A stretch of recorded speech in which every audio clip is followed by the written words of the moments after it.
अस्सलाम वालेकुम viewers, welcome to direct throw. और जैसा कि आप सबको पता है कि इंडिया पाकिस्तान का मैच जो है आने वाला है, और आज हमारे बहुत ही खास मेहमान हैं जो कि मेरे लड़कपन के दोस्त हैं। बचपन का नहीं बोलूंगा क्योंकि बचपन तो उनका खानेवाल में गुजरा है, तो बहुत कम लोग जानते हैं। इन्होंने क्रिकेट भी बहुत खेली है, और अपना रोजनामा मंथली जो क्रिकेटर आता था उर्दू में, उसमें 3 साल 4 साल तक इन्होंने कॉलम भी लिखे। फिर जंग में जो मंडे को स्पेशल पेज आता था स्पोर्ट्स पे, उस पे भी 6-7 साल इनके कॉलम आते रहे। और उसके बाद इन्होंने स्पोर्ट्स जर्नलिज्म को ज्वाइन किया था और काफी अरसे तक स्पोर्ट्स जर्नलिज्म में रहे। उसके बाद स्विचिंग करते रहे। तो मेरे दोस्त, मेरे साथी मुबशिर, वेलकम। बहुत शुक्रिया आबिद, बहुत शुक्रिया नेक कलमात के लिए। मेरा मेरा पहला सवाल ये है कि मुझे थोड़ा सा मुबशिर, ये आप जरा गहराई में थोड़ा बताना कि पाकिस्तान का जो ये स्टांस था शुरू में कि हम इंडिया से नहीं खेलेंगे, तो इस हवाले से ये बताओ अपना ओपिनियन कि अगर जय शाह आईसीसी में नहीं होता तो क्या पाकिस्तान तब भी ये स्टांस लेता या नहीं लेता? मेरा नहीं ख्याल जय शाह से कोई ताल्लुक है। असल में तो ये इंडिया पाकिस्तान की कशमकश है, और ये बहुत ही बुरी बात है कि क्रिकेट में सियासत घुस आई है। मैं तो इस बात के हक में था कि अगर बाइकआउट कर दिया तो कर दें, वापस नहीं जाएं। लेकिन शायद श्रीलंका के सदर और दूसरे दोस्तों ने शायद इसरार किया और उस पर तैयार हो गए। लेकिन एक बार बाइकआउट का फैसला कर दिया था तो कोई फर्क नहीं पड़ता था, थोड़ा बहुत नुकसान, माली नुकसान बर्दाश्त कर लेते। अगर सियासत आई गई है तो फिर सियासत ही करें ठीक से। इंडिया को सबक देना चाहिए था। मतलब मैं चाहता हूँ इंडिया से पाकिस्तान के अच्छे रिलेशंस हों, लेकिन जब कोई सामने वाला आपको तंग कर रहा है तो ठीक है, फिर आप भी सियासत करें। मेरा नहीं ख्याल कि जय शाह के होने से कोई ताल्लुक है। हाँ, उनके वालिद हैं इंडिया की गवर्नमेंट में बड़ी पोजीशन पर, और शायद मुस्तकबिल के वजीर आजम भी हों। लेकिन वो ना भी होते तो यही वाली सूरत हाल पेश आती। कैसा देख रहे हो, क्या प्रेडिक्शन है मैच के लिए? कैसी टीमें हैं दोनों मुबशिर? भाई आबिद भाई, आपने बहुत नेक कलमात मेरे लिए कह दिए, लेकिन असल बात है कि मैंने कोई इतनी खास क्रिकेट नहीं खेली। मैंने तो एक दो हार्ड बॉल से मैच खेले होंगे, और मुझे याद है कि मैं बिल्कुल बकवास किस्म का फील्डर था, और उस मैच में आपके खिलाफ खेल रहा था और आपने स्क्वायर लेग पे कट खेला, गेंद मेरे हाथ में चिपक गई। मुझे बिल्कुल क्रिकेट का इतना एक्सपीरियंस नहीं है। एज ए जर्नलिस्ट, साबिक स्पोर्ट्स रिपोर्टर, मैं बात कर सकता हूँ। तो ये बड़ा मुश्किल सवाल है। इस वक्त दोनों टीमें बहुत बैलेंस हैं, हालांकि रिकॉर्ड पाकिस्तान के हक में नहीं है। आपके मेल में होगा कि पाकिस्तान और इंडिया के 16 मैचेस हो चुके हैं, जिनमें से 12 इंडिया जीता है, पाकिस्तान सिर्फ 3 जीता है, तो रिकॉर्ड तो इंडिया के हक में। लेकिन इस वक्त सूरत हाल ये कि मतलब मैं चूंकि रिकॉर्ड्स का बंदा था, स्टैट्स का, तो मैं बता सकता हूँ कि आखिरी 14 मैचेस में पाकिस्तान और इंडिया का रिकॉर्ड बिल्कुल सेम है। मतलब T20 जो पाकिस्तान ने आखिरी 14 खेले, उनमें से पाकिस्तान ने 11 जीते, और इंडिया भी ऐसी है कि उस इंडिया भी 2 हारा है और पाकिस्तान भी 2 हारा है।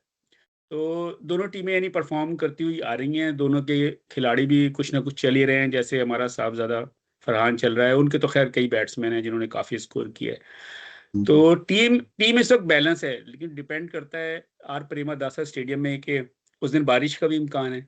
आपने शायद प्रेडिक्शन देखी हो कि दिन में बारिश होगी और शाम में भी थोड़े से छींटे पड़ सकते हैं। तो इससे भी बाज़-औक़ात आपको पता है मौसम का बड़ा असर पड़ता है क्रिकेट के मैच पे, और विकेट पे असर पड़ता है। वो बैटिंग विकेट है, पहली बैटिंग करने वाली टीम को एडवांटेज होगा और स्पिनर्स को फेवर करती है ये। पाकिस्तान जीत सकता है। ये बताओ, टीमों पे आते हैं, बैटिंग लाइनअप का दोनों टीमों का जरा कंपैरिजन करो, इंडिया पाकिस्तान की।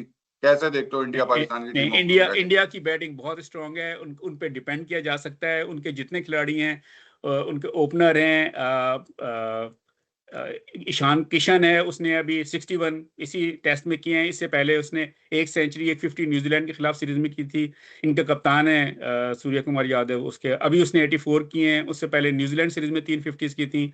पांड्या चल रहा है, न्यूजीलैंड सीरीज में अभिषेक शर्मा ने 2 50 की थी। मतलब इनकी बहुत ज्यादा स्ट्रांग है batting. In form batting lineup है, इन फॉर्म है बहुत, बिल्कुल इनफॉर्म भी है, यानी वैसे भी स्ट्रांग है। और उसकी बात है कि उनकी आईपीएल मतलब पाकिस्तान सुपर लीग भी बहुत अब मतलब अच्छे रिजल्ट दे रही है, लेकिन आईपीएल बहुत पुरानी भी हो गई है और उनको हमसे ज्यादा इंटरनेशनल प्लेयर्स वहाँ खेलने को मिलते हैं। ये बिल्कुल वैसे ही हो गई जैसे एक जमाने में काउंटी चैंपियनशिप थी, कि वहां पर यानी 50-60 साल पहले उनके खिलाड़ी एक साल में अगर 100 मैचेस खेलते थे, दूसरी टीमें 10 मैच खेलती थी दूसरे खिलाड़ी जो होते थे।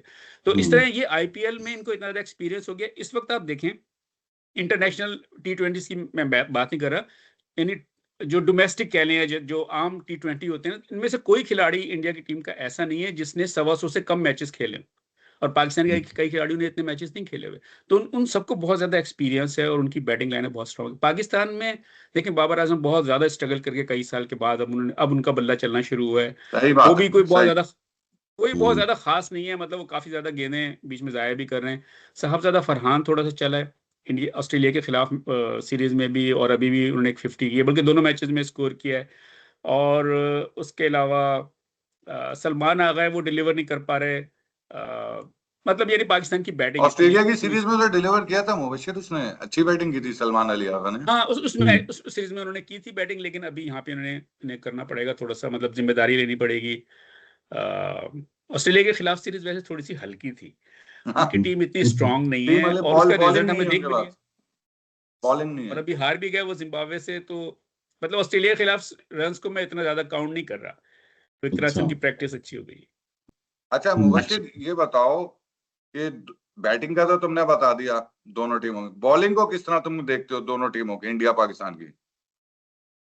बॉलिंग में पाकिस्तान को थोड़ा सा एज है, और वाई? खासतौर पे जो स्पिनर्स की, चूंकि वो विकेट है, मुझे लगता है पाकिस्तानी स्पिनर ज्यादा अच्छे तरीके से चलेंगे। खासतौर पे उस्मान तारिक है, सबसे मिस्ट्री बॉलर कह रहे हैं। अच्छा मेरा वैसे ख्याल है कि ना, ये हम आपस की बात कर रहे हैं, ये यूट्यूब के वो व्यूअर्स जो हमें नहीं जानते, जो इन चोली को नहीं जानते, खासतौर पे हमारे इलाके को, वो ना शन्ने हमारा एक बॉलर था, है ना, शन्ने, वो ना झटके वाली ऐसी गेंद करता था। खैर वो बट्टा बॉलर होती थी उसकी, जिसे बट्टा कहते हैं, या थ्रो बॉल करता था। लेकिन ये उस्मान तारिक, ठीक है, इसका हाथ तो घूमता है, लेकिन आप नोट करें हर बार इसका हाथ बिल्कुल ठीक ऊपर से नहीं आता, बाज को साइड से आ रहा होता है। और ये जो झटका लेता है ना, उसमें मुझे लगता है कि इस पर शिकायत जरूर होगी, चाहे पाबंदी ना लगे, लेकिन इस पर शिकायत जरूर होगी। अच्छा लेकिन उसे एडवांटेज भी है, क्योंकि वो जब झटका यहाँ पे रोकता है ना गेंद, तो फिर उसे एक ऐसा मौका मिल जाता है जिसमें वो तेज गेंद भी फेंक सकता है, और गेंद को दाएं बाएं घुमा भी सकता है।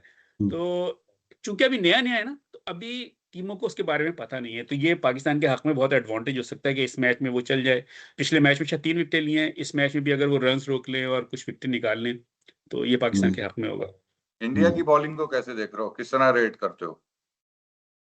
इंडिया की बॉलिंग मुझे लगता है थोड़ी सी पाकिस्तान के मुकाबले में, वैसे नहीं, पाकिस्तान की बॉलिंग थोड़ी सी कमजोर है। अर्शदीप है, वो बहुत ज्यादा पिट रहा है। खैर हमारा अफरीदी भी पिट रहा है, शाहीन अफरीदी भी काफी ज्यादा पिटा है, और मैं बिल्कुल नहीं भरोसा करता शाहीन अफरीदी पे। मतलब मेरा ये ओपिनियन है, लोग इससे इख्तलाफ कर सकते हैं, लेकिन अगर मैं कप्तान होता या टीम मैनेजमेंट में होता, मैं उसे नहीं खिलाता, या उसे जरूरत है सिखाने की। देखें हमने ना तवील कामत बॉलर देखें, उमर गुल बहुत अच्छा बॉलर था, लेकिन कर्टली अम्ब्रोज था, जुविल गार्नर थे, जो ज्यादा लंबे हमने बॉलर देखे ना, वो ना यॉर्कर करते थे या लाइन और लेंथ पे रहते थे, इससे गेंद नहीं कंट्रोल होती, पता नहीं। और या कह लें T20 क्रिकेट ऐसी है कि अब किसी का खौफ नहीं रहा, लोग उसे खूब ठीक ठाक कूट रहे होते हैं। हाँ यानी बॉलर, एक मेन लीडिंग बॉलर वो हमारा इस वक्त है, तो लीडिंग बॉलर ऐसा होना चाहिए जिस पे आप डिपेंड कर सकें कि यार इसने 2-3 विकेटें तो निकालनी है, या इसने रन रोकने। और अगर वो हर ओवर में 10, 11, 12 रन दे रहा है, और क्रिटिकल ओवर्स में, आखिर के ओवर में, तो फिर कैसे उस पर हम डिपेंड करें? लेकिन ये स्पिनर्स का गेम होगा मेरा ख्याल है। अच्छा, किसे अर्शदीप जीतते को हुए देख टारगेट रहे हो? करना चाहिए। जी किसे जीतते हुए देख रहे हो मैच में? यार मैं बता रहा हूँ, बहुत इवन मैच है, यानी ये अगर थोड़ा सा भी मैं अगर कर सकता ना, यानी 75-25 होता ना, मैं कह देता, लेकिन ये 19-20 बिल्कुल ऐसा क्लोज है कि इसमें बड़ा कहना मुश्किल है। लेकिन ये पिछला रिकॉर्ड देखते हुए, क्योंकि 13-3 है इंडिया के हक में, पाकिस्तान जीत सकता है। थोड़ा सा अच्छा दिल बड़ा करें, जीत सकता है, बिल्कुल भाई जीत बहुत सकता है। यानी बहुत बहादुर मैं है आप। आउटराइट नहीं, मैं ये नहीं कहूंगा कि इंडिया अच्छा भाई, वही मैंने ऐसे तो आउटराइट आउटराइट किया हुआ है, मेरे नहीं, हिसाब से तो ये मैच नहीं है मुबशिर। नहीं, ये बिल्कुल आप मैच है। और मैं एक मैच और है। चीज बताता हूँ, यानी इंटरेस्टिंग है, मैंने कई खिलाड़ियों के, सीनियर खिलाड़ियों के प्रिडिक्शन देखी कि 4 टीमें कौन सी जाएंगी सेमीफाइनल में, और उनमें यानी हैरत अंगेज बात देखें, उनमें हरभजन है, गंगुली है, माइकल क्लार्क है, वसीम अकरम है, गावस्कर है। इन सबका कहना है कि ऑस्ट्रेलिया और इंडिया और साउथ अफ्रीका सेमीफाइनल खेलेंगे। यार ये अजीब बेवकूफ़ी की बात है, किसी ने ये देखा ही नहीं program T20 cricket world cup का, शेड्यूल नहीं कि देखा कि पहले ड्रॉ से किस सेट तरह है बनेंगे आगे? आगे ड्रॉ किस तरह, तो ये तीनों टीमें तो एक ही ग्रुप में होंगी, ये तीनों कैसे जा सकती हैं सेमीफाइनल में? तो ये एक बात है। तो अब ना उस ग्रुप का, वो ग्रुप पाकिस्तान को जो मिला ना, वो थोड़ा सा इजी है। अच्छा देखें, अब ये दोनों टीमें 2-2 मैच खेल चुकी हैं, कल का मैच जीते या हारें कोई फर्क नहीं पड़ता। पाकिस्तान ने खेलना है, अगले राउंड में जाना है, हमें पता है, इस मैच से पहले हमें ये बात पता है। तो पाकिस्तान टीम को एक तो टेंशन फ्री होकर खेलना चाहिए कि यार हमारे सेहत पे असर नहीं पड़ रहा, चलो भाई बड़े दिल से खेलो। रिकॉर्ड इंडिया के हक में है, चलो यार हमें इससे फर्क नहीं पड़ता, हम अंडरडॉग्स हैं, हम जरा अच्छा परफॉर्म कर सकते हैं। और जब ये पहुंचेंगे अगला पूल, तो वो थोड़ा सा निस्बतन इजी है इंडिया के पूल के मुकाबले में। तो पाकिस्तान के लिए सेमीफाइनल में पहुंचना आसान है, और चूंकि मैच का प्रेशर नहीं है, तो मुबशिर एक चीज पूछूं, जिस तरह अभी तुम बता रहे हो कि पाकिस्तान, अभी तो पूल, मैं जो अभी देख रहा हूँ ऑस्ट्रेलिया के कल हारने के बाद सारा तितर बितर हो गई है। अब जो सुपर 8 की पूलिंग है वो तितर बितर हो जाएगी। नहीं, उसमें होगा ये, जैसे ऑस्ट्रेलिया का उन्होंने नाम लिखा हुआ है पहले से कि वो इंडिया, ऑस्ट्रेलिया, साउथ अफ्रीका, चौथी टीम वेस्ट इंडीज की। अब देखें, वेस्ट इंडीज को बहुत से लोगों ने जिक्र ही नहीं किया कि वेस्ट इंडीज की टीम क्या कर देगी, लेकिन मैं समझता हूँ कि उसने सेमीफाइनल खेलना है। इंडिया और वेस्ट इंडीज सेमीफाइनल खेलेंगी मेरे हिसाब से। तो वो ऑस्ट्रेलिया का इन्होंने नाम लिखा है ना, उसकी जगह फिर अगर जिम्बाब्वे अगला मैच जीत जाती है, तो जिम्बाब्वे पहुंच सकती है सेकेंड मरहले। तो उससे ना पूल्स खराब नहीं होंगे, सिर्फ टीम बदलेगी। अच्छा, तो ऑस्ट्रेलिया तो उस पूल में नंबर 1 आती ना यार। ऑस्ट्रेलिया को तो सब नंबर 1 रैंक कर रहे थे। नहीं, नंबर 1 तो इंडिया ही होगी उस पूल में। नहीं, उस पूल में जो अपना इनका ऑस्ट्रेलिया का पूल है। अच्छा, अब ये ठीक है, श्रीलंका और उसके साथ खतरा है, अब तो खतरा है उसका कि वो शायद, ना तो थोड़ी सी पूलिंग सुपर 8 में चेंज होगी, अब ग्रुप थोड़ा सा एडजस्ट होंगे। तो पाकिस्तान कितने फास्ट बॉलर्स के साथ जाएगा कल? एक के साथ जाएगा या दो? स्पिनर्स की विकेट है, मेरा ख्याल है अफरीदी के अलावा बाकी साइम अयूब से करा लेंगे बॉलिंग। और मुबशिर एक चीज, प्रेमदासा में लास्ट एशिया कप का फाइनल हुआ था श्रीलंका और इंडिया का, तो स्पिनर्स की विकेट तो यार मुझे नहीं लगी थी, बड़ी सपोर्टिंग विकेट थी दोनों की। सिराज ने मेरे ख्याल में 12-13 रन देके 6 आउट कर दिए थे फाइनल में। सही है, हो सकता है वो विकेट है। असल में ये जो इस दफा विकेट है ना, ये उससे डिफरेंट है, इस वर्ल्ड कप के लिए तैयार की गई इस बार जो बनी है। और पाकिस्तान के जो पहले दोनों मैच थे वो इस विकेट पे नहीं थे, वो कोलंबो एसएससी में थे, वो यहाँ पे नहीं थे। तो यहाँ पे वो जिम्बाब्वे और ऑस्ट्रेलिया का मैच है, वो यहाँ पर हुआ है। हाँ, जिम्बाब्वे ऑस्ट्रेलिया, मगर हीट बहुत, मगर पाकिस्तान का मैच तो शाम में आराम से शाम में। और जाहिर है कि अगर बारिश हुई होगी दिन में या उस वक्त हो रही होगी तो मौसम डिफरेंट होगा। अच्छा, वो श्रीलंका का बैट्समैन ये इल्जाम लगाता है राजपक्षिया के भाई इंडिया के बैट्समैन स्पेशल बैट लेके आते हैं जो कि कोई और खरीद ही नहीं सकता, ऐसे प्रोटेक्टर लगा के आते हैं। तो ऐसा कभी हो सकता है इंटरनेशनल क्रिकेट में? ऐसा कोई तसव्वुर है? मेरा नहीं ख्याल आईसीसी की ज्यादा नजर है क्या, वैसा हो नहीं सकता। हमने सुना है, पढ़ा है कि कभी शायद वे डेनिस लीली को स्टील का बैट लेके आ गए थे ग्राउंड में। अब नहीं हो सकता ऐसा, अब नहीं हो सकता। के हवाले से भी इल्जाम लगा था 6 वर्ल्ड कप के बाद, जिस तरह उसने कि जो स्टील की डाल दी है। चलो मुबशिर, एट लास्ट कल हम क्या खुशियां मना रहे होंगे या सोगवार होंगे? ईद का चांद होगा या?